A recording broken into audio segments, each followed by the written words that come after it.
Hello दोस्तों, कैसे हैं आप सब। एक बार पुनः आप सभी का आपके अपने ही चैनल शिव कोचिंग क्लासेस पर स्वागत है। दोस्तों क्लास 11th केमिस्ट्री में दोस्तों चैप्टर 7 में जो इम्पोर्टेंट टॉपिक है दोस्तों पीएच मान की अवधारणा, यहाँ से क्वेश्चन डेफिनेट रूप से पूछा जाता है। तो दोस्तों पीएच मान की अवधारणा आप लोग अच्छे से तैयार कर लें। और दोस्तों हाफ ईयरली जो एग्जाम होने वाला है उसका इंपॉर्टेंट क्वेश्चन मैंने अपलोड कर दिया, फिजिक्स और केमिस्ट्री दोनों। दोस्तों आप लोग प्लेलिस्ट में जाकर जरूर देख लेना और वहाँ से क्वेश्चन डेफिनेट रूप से आएगा।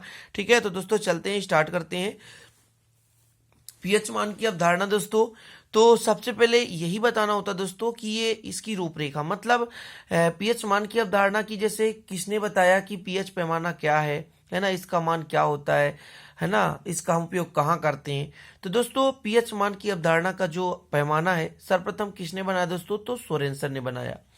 तो किसी कैसे लिखना दोस्तों, किसी विलयन की अम्लीता व क्षारीयता प्रदर्शित करने के लिए सन 1909 में सोरेनसन ने एक नया पैमाना विकसित किया जिसे पीएच पैमाना कहते हैं। इसका पूरा नाम होता है दोस्तों पावर ऑफ हाइड्रोजन। पी मतलब पावर और आप एच मतलब हाइड्रोजन, तो पीएच मतलब पावर ऑफ हाइड्रोजन, है ना। तो किसी विलयन की अम्लीता मतलब दोस्तों अम्लीता और क्षारीयता को प्रदर्शित करने के लिए सन 1909 में सोरेनसन ने एक नया पैमाना बनाया जिसे पीएच पैमाना कहते हैं।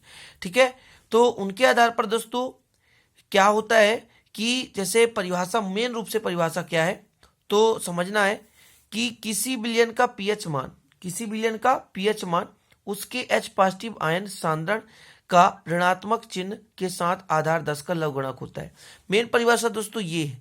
ठीक है, मेन ये परिभाषा है। ठीक है ना, चीजें समझे कि किसी विलयन का पीएच मान उसके एच पॉजिटिव आयन सांद्रण का ऋण चिन्ह के साथ आधार 10 का लवगुणक होता है। मतलब इसको अपन देखते हैं सूत्र से, दोस्तों चिंता करने की जरूरत नहीं है। लेकिन सबसे पहले 1909 में सोरेनसन ने इसको विकसित किया और उसमें उन्होंने बताया कि कोई जलीय विलयन अम्लीय या क्षारीय होगा उसमें उपस्थित हाइड्रोनियम आयन H3O पॉजिटिव की सांद्रता के मान के आधार पर पता लगाया जा सकता है। मतलब किसी भी विलयन की क्षारीयता या अम्लीयता की हम दोस्तों कैसे पता लगा पाएंगे, H3O पॉजिटिव की सांद्रता के मान के आधार पर। क्लियर है, H3O पॉजिटिव सांद्रता के आधार पर दोस्तों हम किसी विलयन की अम्लीयता और क्षारीयता की गणना करते हैं, जिसे दोस्तों मेन परिभाषा के तौर पर कह सकते हैं कि किसी विलयन का पीएच मान उसकी H पॉजिटिव आयन सांद्रण का ऋण चिन्ह के साथ आधार 10 का लघुगणक होता है। जैसे समझिए दोस्तों, देखिए कहता किसी विलयन का पीएच मान, मतलब ये pH power of hydrogen, pH मान उसके H positive ion, H positive दोस्तों ये आयन हो गया, सांद्रण का, ठीक है, ऋण चिन्ह के साथ, ऋण चिन्ह के साथ आधार 10 का लघुगणक होता है। इस तरह से आप समझ गया बात को। किसी विलयन का पीएच मान उसके H पॉजिटिव आयन सांद्रण का ऋण चिन्ह के साथ आधार 10 का लघुगणक होता है। देखिए कितना सिंपल है, मेन परिभाषा तो यही है।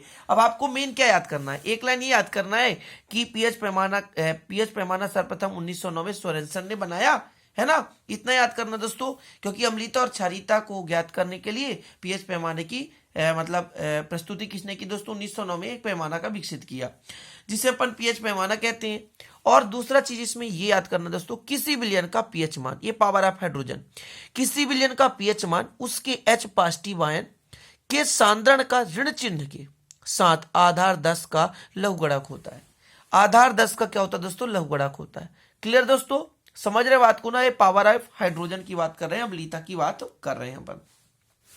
अब जैसे दोस्तों इसी तरह से हम कह सकते हैं,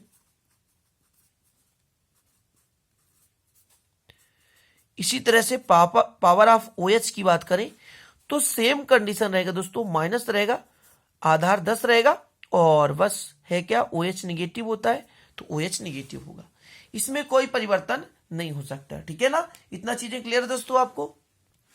और यदि दोस्तों जलीय विलयन के लिए बात करूं, जैसे मैं कर दूं पावर ऑफ कोई के, दोस्तों आपके पास स्थिरांक है जलीय विलयन के लिए कितना उसका पीएच मान है, तो कुछ भी नहीं करना, log 10 कर देना है और इसके जगह KW कर देना। ये दोस्तों फार्मूला है, इसकी सहायता से हम पीएच मान की गणना करते हैं। और जो क्वेश्चन आएगा ना, क्वेश्चन कैसे आएगा, क्वेश्चन ऐसा आएगा कि पीएच मान की अवधारणा क्या है समझाइए। तो दोस्तों फिर आपको ये सारी चीजों को समझाना है कि पीएच मान की अवधारणा क्या है। सन 1909 में सोरेनसन ने पीएच मान की अवधारणा को विकसित किया, पैमाना बनाया, जिसके अनुसार दोस्तों किसी विलयन का पीएच मान, ठीक है, उसके H पॉजिटिव आयन सांद्रण का ऋण चिन्ह का आधार 10 का लघुगणक होता है। ये मेन रूप से परिभाषा है और बाकी दोस्तों इन फार्मूलों को लिख देना है। फिर उनके पैमाना का एक आपको डायग्राम बनाना है, जिसको दोस्तों देखते हैं कैसे बनाना है। तो एक स्केल की सहायता से दोस्तों अपन लाइनिंग कर खींचेंगे, ठीक है, देखिए, और हम 14 भागों में बांटेंगे इनको। तो अपन ने स्केल की सहायता से एक लाइनिंग कर दिया, ठीक है। मध्य भाग में दोस्तों अपन को उदासीन लेना है, ये उदासीन भाग है, और बाकी दोस्तों कितने भागों में बांटना है, 14 भागों में बांटना है, ठीक है।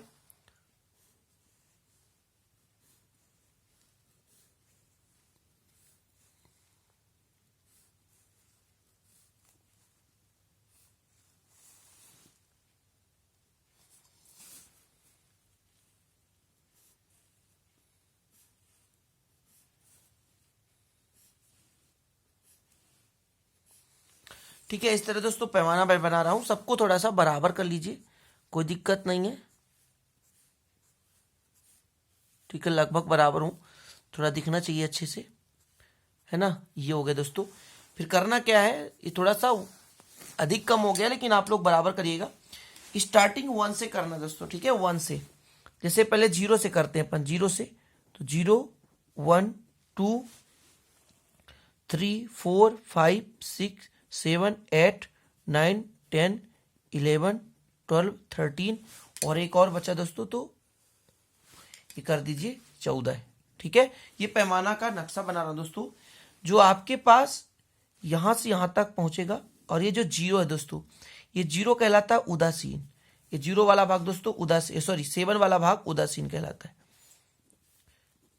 ठीक है। ये 7 वाला भाग उदासीन कहलाता है, ठीक है, न्यूट्रल दोस्तों जिसको बोलते हैं। और इसी के सामने पावर होता है 10 की पावर -7, 10 की पावर -7, ठीक है। ये दोस्तों सामने वाले की बात कर रहा हूं। और इसके बाद आगे बढ़ते जाएगा दोस्तों, तो 10 की पावर -8, फिर 10 की पावर -9, 10 की पावर -10, और 10 की पावर -11, 10 की पावर -12, और 10 की पावर -13, 10 की पावर -14, ठीक है। ये क्रम में दोस्तों आपको कर लेना है। और जैसे इसके नीचे आएंगे दोस्तों, 10 की पावर -6, 10 की पावर -5, 10 की पावर -4, 10 की पावर -3, 10 की पावर -2, 10 की पावर -1, ठीक है दोस्तों। और 10 की पावर यहाँ पे 0, मतलब 0। क्लियर दोस्तों, ये समझ गए। इस प्रकार से आपको पैमाना बनाना है, ठीक है ना। यहाँ पर दोस्तों H पॉजिटिव कर दें, H पॉजिटिव आयन मतलब पावर ऑफ हाइड्रोजन की बात कर रहे हैं, और इस प्रकार से आप लोगों को एक पैमाना बना लेना है। अब दोस्तों चीजें समझना है, जितना ज्यादा पावर बढ़ता जा रहा है उतनी छोटी होती जा रही है, समझ रहे बात को कि नहीं। अब दोस्तों यदि मैं कह दूं कौन बड़ा है, 10⁻⁷ से इधर बड़ा है कि इधर, तो दोस्तों ये बड़े हैं, ये क्या है, बड़े हैं, है ना। चीजें समझ रहे हैं ना। मतलब H positive ion, H positive ion यदि 10 पावर -7 से बड़े हैं तो अम्लीय होंगे, पीएच मान 7 से कम होगा, पीएच मान 7 से कम, नीचे पीएच मान है दोस्तों। और दोस्तों ये आपके पास 10 के पावर में है, इसी के आधार पर अपन गणना करते हैं, ठीक है ना। तो यहां से निष्कर्ष निकला कि H पॉजिटिव जो आयन की आपके पास वैल्यू है, चीजें समझेंगे। मैं कहना क्या चाहता हूं कि यहां पर दोस्तों यदि मैं कह दूं कि 10 के पावर, विस्तृत पेज में समझिए, देखिए आपके पास यदि H पॉजिटिव आयन 10 के पावर -7, 10 की पावर -7 से बड़ी है दोस्तों, इधर तो बड़ी होगी, डेफिनेट है, जितना कम निगेटिव उतना ही बड़ा, और जितना दोस्तों अधिक निगेटिव उतना छोटा। यदि H पॉजिटिव आयन है ना -7 से बड़ा है दोस्तों, तो पीएच मान 7 से कम होगा, क्लियर, 7 से कम होगा, 7 से कम होगा, तो अम्लीय प्रकृति का होगा, अम्लीय प्रकृति। और पीएच मान दोस्तों 7 से कम होगा, पीएच मान क्या होगा, 7 से कम होगा, ठीक है ना। और दोस्तों यदि H पॉजिटिव आयन जो है, H पॉजिटिव आयन दो यदि 10 की पावर -7 से छोटी है, मतलब इस साइड पे चल रही है, तो प्रकृति कैसी होगी दोस्तों, क्षारीय प्रकृति होगी, क्षारीय प्रकृति होगी। और पीएच मान दोस्तों क्या होगा, पीएच मान होगा 7 से अधिक। ठीक है, ये चीजें आपको क्लियर रखना है। मैं कहना क्या चाहता हूं इसमें से समझ लीजिए आप, यहां पे उदासीन है, यदि इससे दोस्तों बड़ी है मान 10⁻⁻7 से बड़ी, इधर बड़ी मान कहलाती है दोस्तों, -1 -2 ये इससे बड़ी है। ठीक है, तो ये अम्लीय होगा और पीएच मान 7 से छोटा होगा। और दोस्तों यदि इसकी वैल्यू अधिक है, इसकी वैल्यू क्या है, अधिक है। ठीक है, तो दोस्तों ये जो H पॉजिटिव आयन का मान कम होगा और पीएच मान ज्यादा होगा और क्षारीय प्रकृति का होगा। पीएच स्केल में दोस्तों अम्लीयता और क्षारीयता को 0 से 14 तक की संख्याओं में व्यक्त करती है, यहां से यहां तक। ठीक है, और ये जो 7 होता है दोस्तों उदासीन मतलब जल के लिए होता है। तो इतना आप यदि लिख देंगे दोस्तों तो बराबर नंबर आपको मिल जाएगा। क्लियर है, तो ये दोस्तों पीएच मान की अवधारणा वेरी इंपॉर्टेंट है, इसे आप लोग अच्छे से तैयार कर लें और आशा करता हूं आप लोग इसे तैयार कर लेंगे दोस्तों। ठीक है, चलते हैं दोस्तों, मिलेंगे इसी प्रकार अगले वीडियो में नए टॉपिक के साथ। तब तक के लिए जय हिंद, वंदे मातरम।